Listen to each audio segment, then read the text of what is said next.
आज के इस वीडियो में बात करने वाले हैं कि यूपी बीटीसी एडमिशन में कौन कौन से डॉक्यूमेंट्स लगने वाले हैं।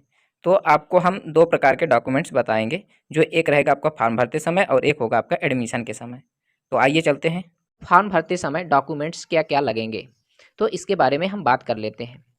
तो जब आप फॉर्म भरने जाएंगे तो आपके पास जो है 10th की मार्कशीट सर्टिफिकेट होना चाहिए और 12 की मार्कशीट सर्टिफिकेट आपके पास होना चाहिए। आपके पास ग्रेजुएशन में बीए या बीएससी जो भी हो वो आपके पास होना चाहिए। इसके बाद आपके पास जाति होनी चाहिए और आपके पास निवास होना चाहिए। ठीक है साथियों, ये जो आपकी जाति और निवास है ये आपका 3 साल से कम का होना चाहिए। इतना ध्यान दीजिएगा कि अगर आपका जो है जाति या निवास 3 साल के पास में हो, यानी कि ख़त्म होने वाला हो, तो आप नया बनवा लीजिए। बन जाते हैं, अभी टाइम है आपके पास। ठीक है साथियों, लेकिन ये जो आपके जाति और निवास है ये एडमिशन के समय देखे जाएंगे। अगर उस समय अगर ये 3 साल से ज़्यादा हो गए तो आपका एडमिशन रद्द हो जाएगा। इस बात का आप विशेष ध्यान दीजिएगा। फिर इसके बाद आपके पास आधार कार्ड होना चाहिए और आपके पास फ़ोटो होना चाहिए। इतनी चीज़ें आप जब फॉर्म भराने जाएंगे उस समय आपको लगने वाली हैं। फिर इसके बाद बात करते हैं एडमिशन के समय डॉक्यूमेंट्स। तो आपको एडमिशन के समय कौन कौन से डॉक्यूमेंट्स आपके पास होने चाहिए। तो एडमिशन के समय आपके पास 10th होना चाहिए और 12 की मार्कशीट होनी चाहिए आपके पास, प्लस ग्रेजुएशन की मार्कशीट होनी चाहिए। और साथ में साथियों आपके पास माइग्रेशन होना बहुत ज़रूरी है।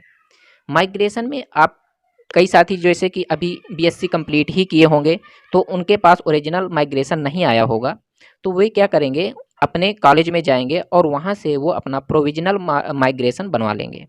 ठीक है साथियों, इसमें घबराने की बात नहीं है, लेकिन ये चीज़ें जो हम बता रहे हैं ये 100% एडमिशन के समय होना ही चाहिए।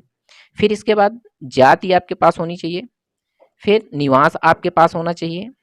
जो आप एडमिशन के मतलब फॉर्म भरते समय जो आप जाति और निवास लगाएंगे वही आपको लेकर के जाना है, अन्यथा आपका एडमिशन रद्द कर दिया जाएगा।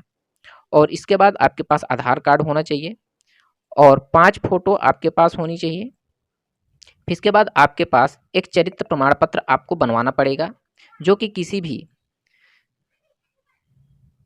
राज्य सरकार द्वारा, कोई भी जैसे डॉक्टर हो गया या कोई भी ऐसा अधिकारी जो सरकारी नौकरी पर हो, उससे आप चरित्र प्रमाण पत्र बनवा सकते हैं।